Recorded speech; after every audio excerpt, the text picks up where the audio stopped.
Nazril ini adalah beliau guru matematika di SMK Negeri 6 Jakarta. Halo Pak Nazril. Ya, halo. Assalamualaikum. Bagaimana kabarnya?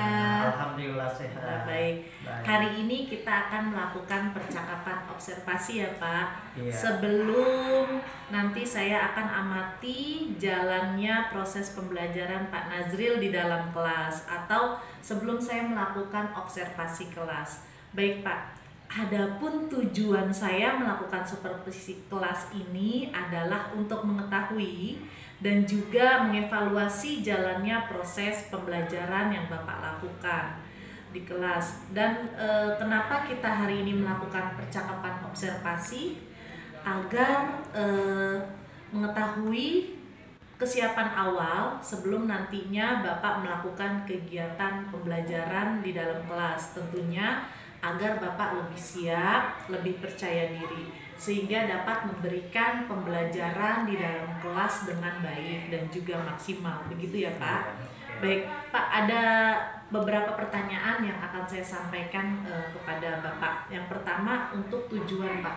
Apa tujuan pembelajaran yang akan Bapak capai? Oke, baik. Berdasarkan rancangan pembelajaran yang saya tuliskan di sini, ada beberapa tujuan pembelajaran. Yang pertama adalah peserta didik dapat menentukan perbandingan trigonometri pada segitiga siku-siku.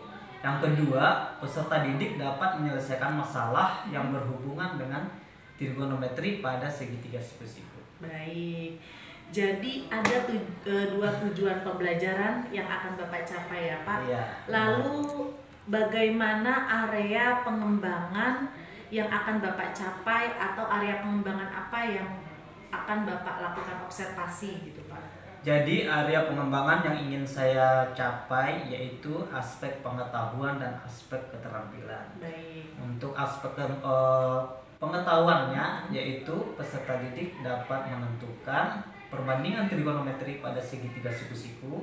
Yang kemudian untuk aspek keterampilannya, peserta didik dapat menyelesaikan masalah yang berhubungan dengan trigonometri pada segitiga siku-siku. Oh, berarti ada dua area pengembangan ya Pak, yaitu Iya, aspek keterampilan maupun aspek pengetahuan. Ya. Oh, baik. Selanjutnya Pak,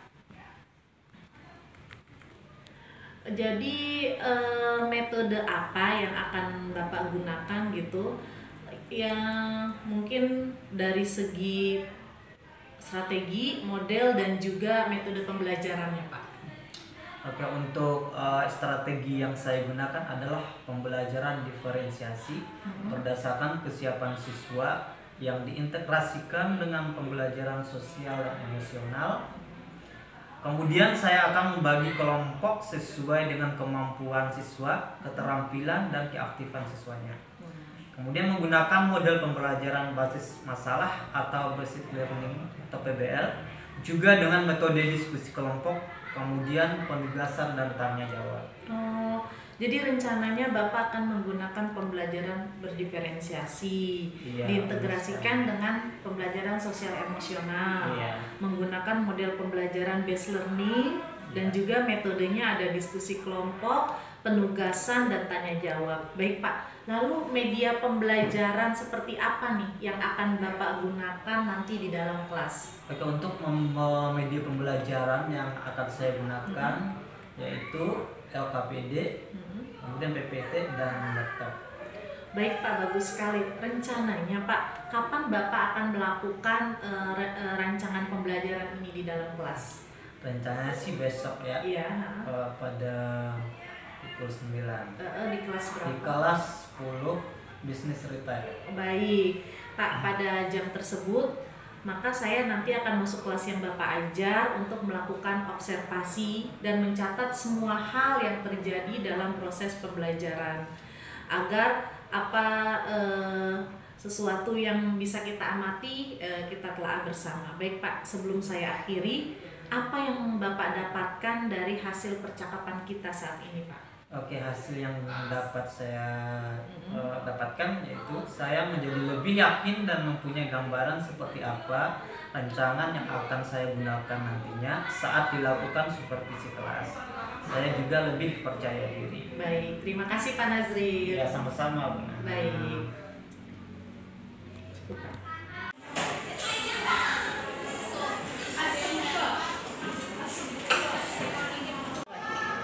Assalamualaikum warahmatullahi wabarakatuh.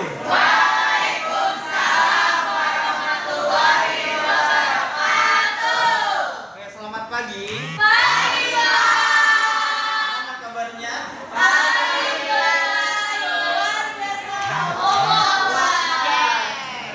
Ketemu lagi dengan Bapak ya, belajar matematika. Sebelum pembelajaran dimulai, kita doa dulu ya. Oke, ketua kelasnya, pimpin doanya. Ya, silakan, Bibi. Siap. Mari teman-teman, sebelum kita memulai pelajaran matematika pada pagi hari ini, alangkah baiknya kita berdoa terlebih dahulu. Berdoa dalam hati, mulai.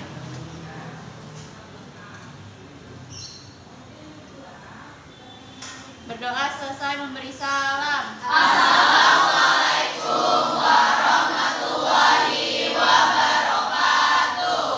Waalaikumsalam warahmatullahi wabarakatuh. Oke, Bapak absen dulu ya. Oke, ketua kelas siapa yang nama hari ini? Hari ini ada channel siapa? Janasa, terus siapa lagi? Sudah Pak. Cuma satu orang. Ya. Sama 3 anak ada yang PSD. Ada yang oh, oke. Jadi ada 3 ya.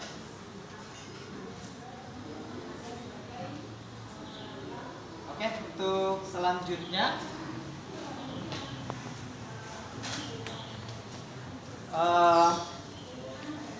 untuk meningkatkan konsentrasi atau dalam belajar kita next meeting dulu ya, next meeting. Oke. Siap, Bapak. Berdiri.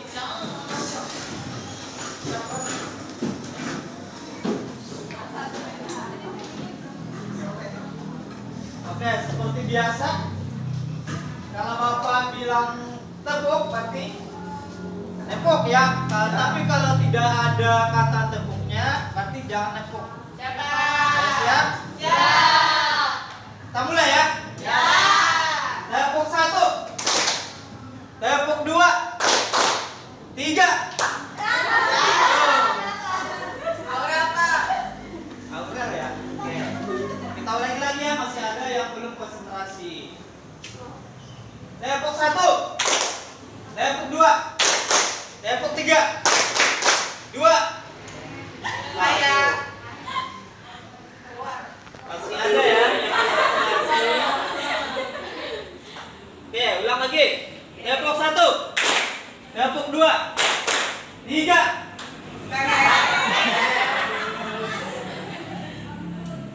Konsentrasi ya. Tepuk 1, tepuk 3, 2. Oke, terima kasih.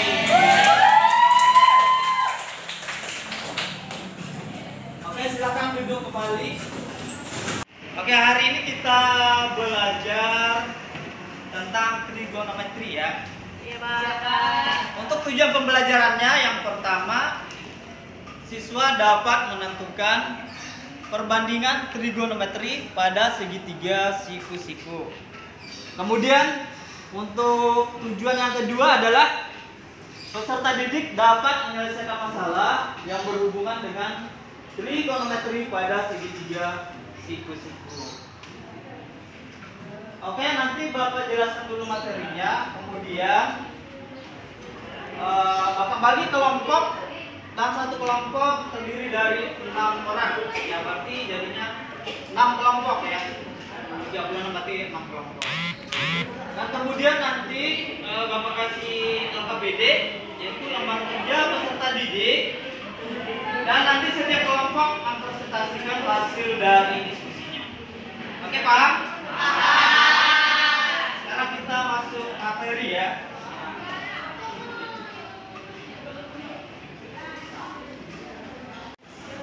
Oke, sebelum masuk ke materi trigonometri, minggu kemarin kan kita belajar tentang persamaan ada yang bisa menjelaskan tentang pembelajaran kita minggu kemarin? Ya. Saya Pak. Jadi kemarin kita belajar tentang akar persamaan kuadrat baru, di mana ada beberapa rumus cara menentukan persamaan kuadrat baru jika diketahui persamaan kuadratnya Pak. Oke, terima kasih buat Ala, benar sekali jawabannya.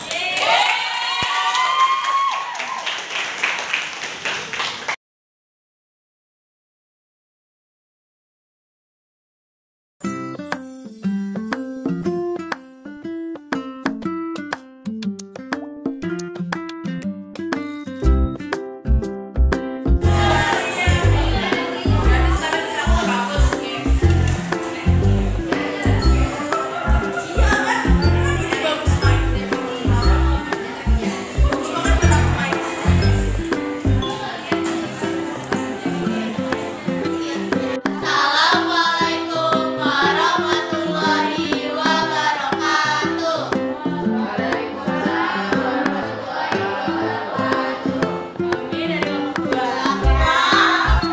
sebelumnya kami akan mempresentasikan hasil diskusi kami soal dengan sama Pak Nazril. Sebelumnya kita akan memperkenalkan diri masing-masing. Sebelum saya sendiri Nanda Panjustra.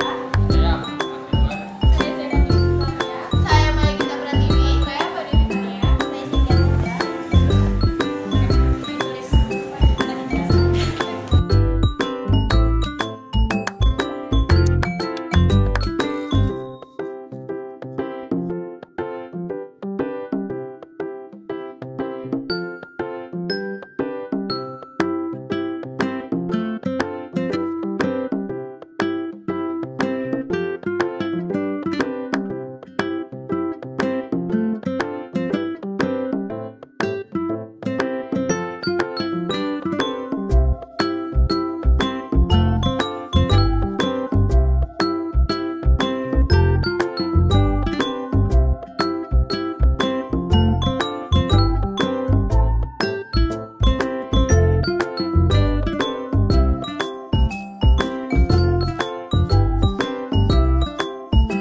Ya, presentasi dari kelompok kami. Assalamualaikum warahmatullahi wabarakatuh.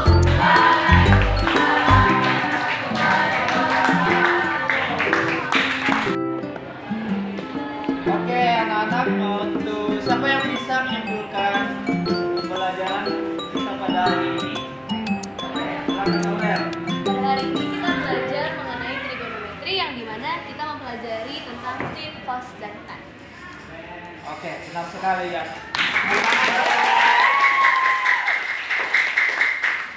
Oke, untuk pembelajaran kita pada hari ini kita cukupkan sampai di sini. Dan kemudian untuk pembelajaran selanjutnya untuk besok nanti tolong dibaca juga tentang lanjutan dari trigonometri, tapi nanti dalam bentuk soal cerita ya. Oke, untuk pembelajaran hari ini kita cukupkan sampai di sini. Bapak akhiri, assalamualaikum warahmatullahi wabarakatuh.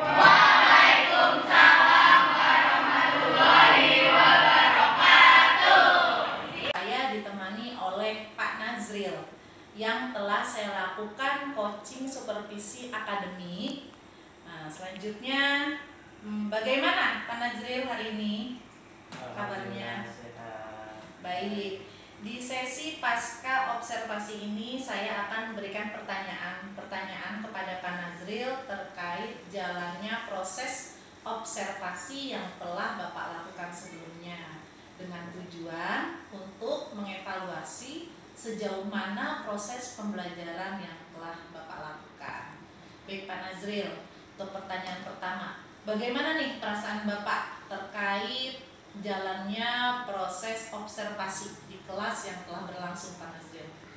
Karena belum terbiasa ya, awalnya tegang sih. Oh, tegang. Namun alhamdulillah dapat berjalan dengan baik. Alhamdulillah telah berjalan dengan baik ya Pak. Iya. Pak, bisa diceritakan kembali nggak Pak area pengembangan yang sudah Bapak lakukan di kelas dan langkah-langkah pembelajaran seperti apa yang sudah Bapak lakukan di dalam kelas saat supervisi akademik? Oke, area pengembangan yang saya lakukan yaitu pada aspek pengetahuan dan keterampilan. Untuk tahapannya tentu saya membuat perangkat pembelajaran dari rencana, kemudian media pembelajaran. Untuk pengetahuan, siswa dapat menentukan perbandingan trigonometri pada segitiga siku-siku. Dan untuk aspek keterampilan, siswa dapat menyelesaikan permasalahan yang berhubungan dengan trigonometri pada segitiga siku-siku. Baik Pak, jadi area pengembangannya itu aspek pengetahuan dan keterampilan ya Pak? Iya. Baik, menurut Bapak nih, sejauh mana area pengembangan yang sudah Bapak sampaikan tadi, apakah sudah berhasil Pak dilakukan di dalam kelas atau belum Pak? Alhamdulillah telah berjalan dengan baik, namun masih ada beberapa kekurangan. Oh, alhamdulillah telah berjalan dengan baik ya Pak, namun masih ada beberapa kekurangan. Menurut Bapak apa sih Pak kekurangannya? Mungkin kendala-kendala yang Bapak hadapi saat proses pembelajaran di dalam kelas Pak. Kekurangan atau hambatan yang terjadi yaitu masih ada beberapa siswa yang tidak ingin terlibat atau kurang aktif di dalam pembelajaran tersebut. Oh gitu. Menurut Bapak mengapa Pak mereka terlihat kurang aktif atau enggan terlibat dalam proses pembelajaran tersebut Pak? Mungkin dalam pembagian kelompok dengan jumlahnya yang terlalu banyak. Seharusnya saya membagi kelompok sesuai minat dan gaya belajar mereka, sehingga mereka merasa nyaman di dalam kelompok tersebut. Misalnya saya bagi dengan gaya belajar visual, auditori, dan kinestetik. Dalam pembagian kelompok sesuai minat anak, sesuai kenyamanan mereka. Oh baik. Jadi itu ya Pak rencana Bapak ke depan ya. Jadi Bapak akan menyesuaikan pembagian kelompok dengan kenyamanan mereka. Nanti ada yang belajar dengan gaya visual, auditori, atau kinestetik. Baik Kak, mudah-mudahan apa yang Bapak rencanakan dapat terrealisasi dan dapat berikan proses pembelajaran yang lebih baik lagi dibandingkan dengan yang kemarin ya Pak. Saya tunggu nih Pak cerita Bapak selanjutnya mengenai rencana ini, apakah dapat realisasi atau tidak. Baik Pak, kapan Pak rencananya Bapak akan melakukan perubahan yang telah Bapak sampaikan tadi Pak? Oke, saya akan mencoba melakukannya pada bulan depan setelah ulangan benar. Oh gitu, baik Pak. Terima kasih atas jawaban-jawabannya. Mudah-mudahan apa yang menjadi rencana perbaikan Bapak atau perubahan dapat secepatnya direalisasikan. Baik, inilah akhirnya rangkaian coaching supervisi akademik telah selesai kami laksanakan, dimulai dari pra-observasi, lalu observasi kelas, dan pasca observasi. Saya ucapkan terima kasih kepada Pak Nazril. Demikian praktik coaching saya dari Nur Hasanah CBP Angkatan 9. Sampai jumpa kembali. Assalamualaikum warahmatullahi wabarakatuh.